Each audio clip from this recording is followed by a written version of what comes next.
우리 부쿠레슈티 2팀은 한 달간 루마니아의 수도 부쿠레슈티에 머물며 폐기물 처리 및 지속 가능성과 관련한 답사를 총 10여 건 이상 진행했습니다. 이번 영상에서는 분리배출 및 재활용에 대한 시민들의 인식과 도시의 인프라에 대해 조사한 바를 소개하고자 합니다. 먼저 우리의 탐사지였던 루마니아에 대한 설명을 간단히 해보겠습니다. 루마니아의 국내 총 생산량은 2021년 기준 2,841억 달러였습니다. 이러한 수치는 유럽연합 27개국 중에서는 중하위권, 전 세계 순위 44위로 바닥을 웃돌 정도는 아니나 대단한 경제 강국이라고 하기에도 애매합니다. 경제 성장에 있어서 한국 전쟁 휴전 후 쉴 틈 없이 막대한 규모의 경제 성장을 이뤄냈던 우리나라와의 다른 점이 있다면 루마니아는 소련의 영향으로 2차 세계대전 이후 루마니아 사회주의 공화국의 기간을 거친 후 마지막 독재자였던 차우셰스쿠의 몰락을 기점으로 민주주의와 자유시장의 탈환에 성공하게 되었는데요. 하지만 공산주의 시대의 끝은 곧 급격한 경제 침체를 야기했고 그때부터 2000년도까지는 큰 진폭 없이 경제 수준을 이어왔으며 이후에 유럽연합국으로의 수출 및 국내외의 적극적인 투자를 통해 지금의 입지를 다질 수 있었습니다. 따라서 아쉽게도 사전의 조사 과정에서 루마니아에 대한 풍부한 정보를 쉽게 접하기란 어려웠으며 도착을 해서 느낀 바 아직 사회적인 기반 시설이 잘 닦여 있지 않았다는 것입니다. 더 자세한 내용을 다음 시청 인터뷰 영상을 통해서 알아보도록 하겠습니다. Bucureștiul este organizat în 6 sectoare, iar Primăria Generală, cel puțin pe acest segment de activitate, asigură coordonarea, monitorizarea și controlul. Managementul deșeurilor este asigurat de fiecare sector în parte, prin intermediul fie a unor operatori privați, desemnați în baza unor licitații publice, între 25 și 30% din cantitatea de deșeuri a țării și cantitatea generată la nivelul Bucureștiului se situează undeva între 700 și 900 de mii de tone anual. Membră a Uniunii Europene și în consecință respectăm și implementăm directivele Comunității Europene care impun colectarea separată a deșeurilor. În București, colectarea separată se realizează fie pe 2 fracții, umed și uscat, fie pe 4 fracții sau 5 fracții, deșeu umed și deșeu reciclabil, însemnând hârtie, plastic, carton, deșeuri de sticlă, peturi. Bucureștiul este atipic față de restul orașelor din țară, în sensul că avem o aglomerare urbană mare, undeva la 2 milioane de locuitori, la care se adaugă și cei care tranzitează orașul, în jur de 500.000 lunar, pe o suprafață de numai 240 de kilometri pătrați.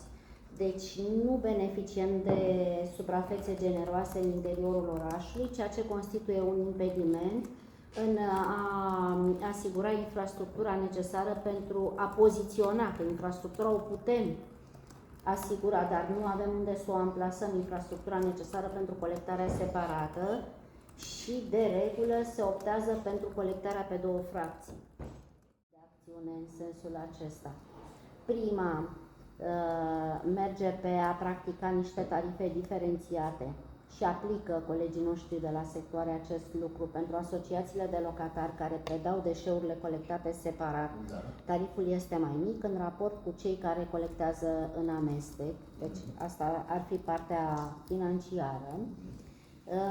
Și chiar începând din acest an, municipiul București, dacă se aprobă bugetul în forma solicitată, am prevăzut fonduri ca să dezvoltăm la nivelul întregului oraș un program de conștientizare, informare a populației, cu ținte, cu obiective, aplicat pe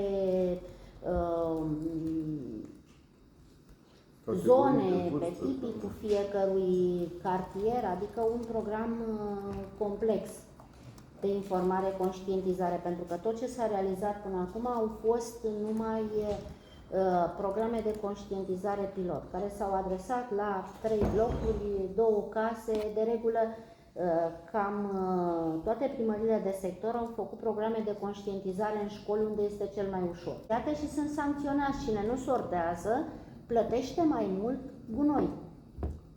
Deci avem tarife diferențiate, există și prevedere în hotărârile Consiliului General, deci legislativul de la nivel local, operatorul de salubritate poate să nu ridice deșeul dacă nu este colectat separat. Avem și sancțiuni, avem și amenzi. 시간상의 문제로 서울시정 발표 기회는 없었지만 질의응답 과정에서 소통을 이어갈 수 있었는데요.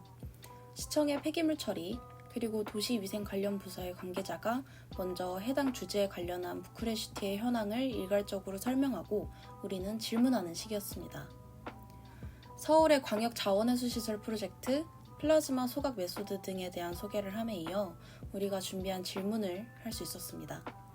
그에 대한 답을 간단히 종합해보자면 첫 번째, 부크레슈티는 폐기물 수거 및 처리를 위한 어떠한 공식적인 기반 시설도 완전하게 갖춰지지 않은 상태이고 두 번째, 무분별한 생활 쓰레기 배출과 세분화된 분리 배출을 감당할 인프라가 갖춰지지 않았으며 세 번째, 벌금 제도가 불분명하고 사람들의 인식 또한 저조하다는 것입니다. 우리나라와 대조했을 시 폐기물 처리에 있어서만큼은 많이 아쉬운 성과를 내고 있었는데요. 하지만 시설 확충을 위한 토지 확보 등 앞으로 나아가고자 하는 분명한 의지와 노력은 볼 수 있었습니다. 다음은 시민 인터뷰입니다. 앞서 말씀드린 바와 같이 탐사를 준비하는 과정에서 루마니아에 대한 사전 조사를 통해 충분한 정보와 자료를 얻기가 다소 어려웠으며 기존에 방문하고자 했던 기관과의 컨택이 성사되지 못한 부분 또한 있었습니다. 따라서 보다 자세한 상황적 이해를 위해 폐기물 처리를 중심 주제로 하여 과거부터 현재까지 이어지는 실태를 생생하게 조사하고자 시청 답사에 이어 부크레슈티 현지인들과의 인터뷰를 진행하게 되었습니다. 첫 번째 시민은 AI 및 빅데이터 직종에 근무하는 전문가였고 두 번째 인터뷰를 진행한 시민은 부크레슈티 생태학대학교의 재학생이었습니다. 이어서 영상 보시도록 하겠습니다.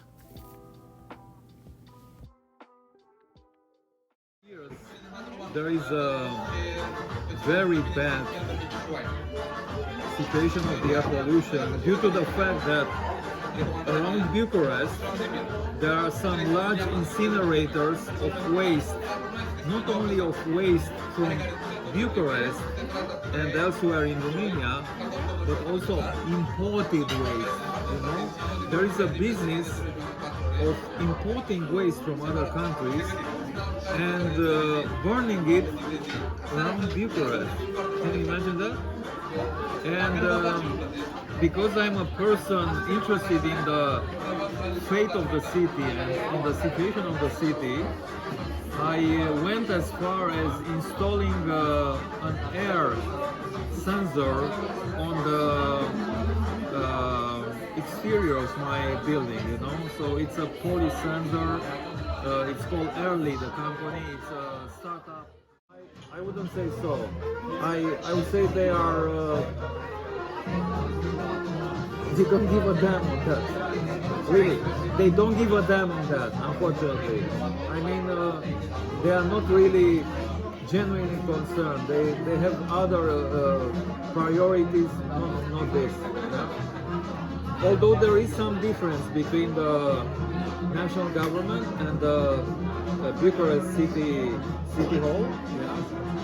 Maybe the Bucharest City Hall, in principle, pretends to be more concerned, but in reality, there are no visible measures towards that goal. You know, and the citizens are more concerned with survival, with how to get money in crisis time, how to, you know, get along with the priorities of life. 첫 번째 시민과의 인터뷰에서는 참고할 만한 정보를 다양하게 얻을 수 있었는데요.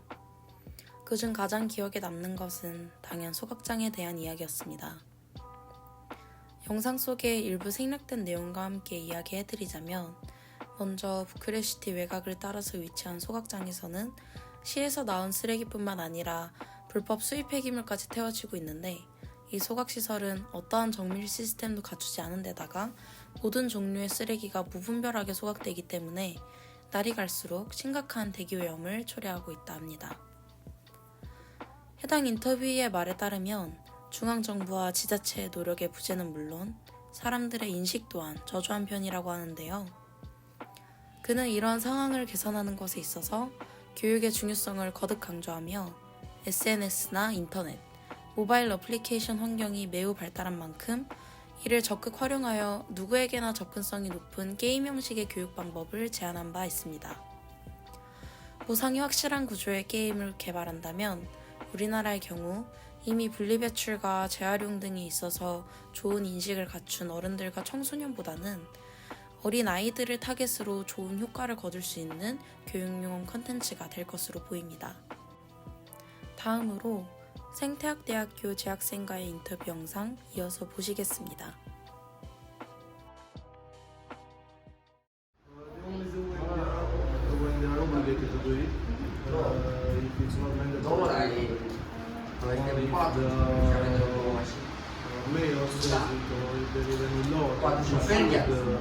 Recycle your waste unless it's not everyone's smoking and they are throwing their cigarettes on the floor, their diesel cars.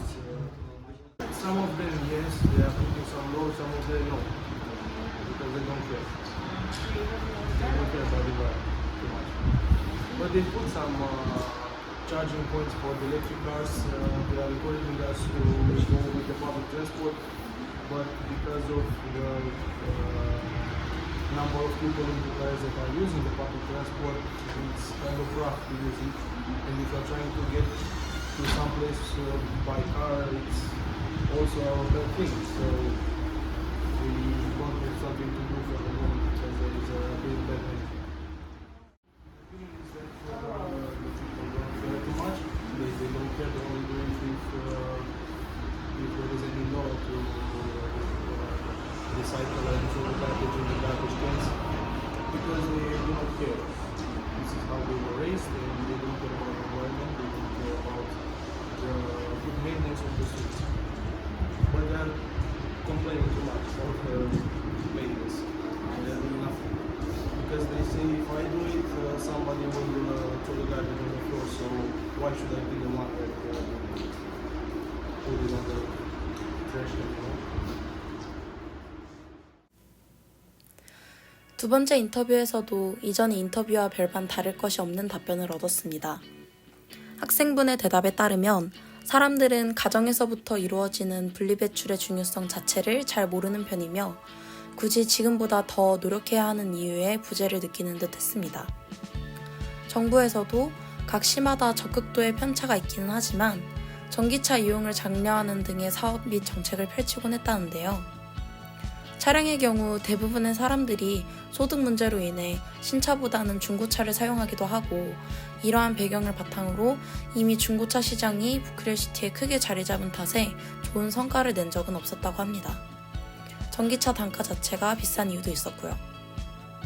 첫 번째 시민 인터뷰와는 다른 의견이 있었다면 정부 내지 대기업 등의 큰 존재보다는 개개인이 노력하는 것의 중요성을 강조하는 답을 얻을 수 있었습니다. 루마니아 그리고 부크레슈티에서는 개인이든 정부든 더욱 잘 살아보고자 하는 것이 그들의 본질적인 우선순위이기 때문에 폐기물 처리를 비롯한 어떤 환경 문제에 신경을 쓸 겨를이 없는 상황인 것으로 종합할 수 있었습니다. 우리 팀 차원에서 굉장히 아쉬웠던 것은 루마니아, 특히 부크레슈티 내의 특정 정책이나 시설의 구체적인 형태에서 비롯하여 우리나라에서 적용할 수 있는 개선 방안을 제안하기 어렵다는 것입니다. 하지만 이러한 케이스들로부터 우리가 확실히 유념하고 넘어가야 할 부분은 있습니다. 나 하나쯤은 하는 생각에 사로잡혀 무분별한 소비 생활을 하고 무단 투기를 하거나 분리배출을 소홀히 하지 말아야 한다는 것입니다. 결코 개개인이 쏟는 노력의 가치를 가볍게 여기지 않고 일상 속에서 본인의 책임과 양심을 다하는 것이 우리 사회가 지속 가능한 미래로 움직이기 위한 가장 첫 번째 스텝이 될 것입니다.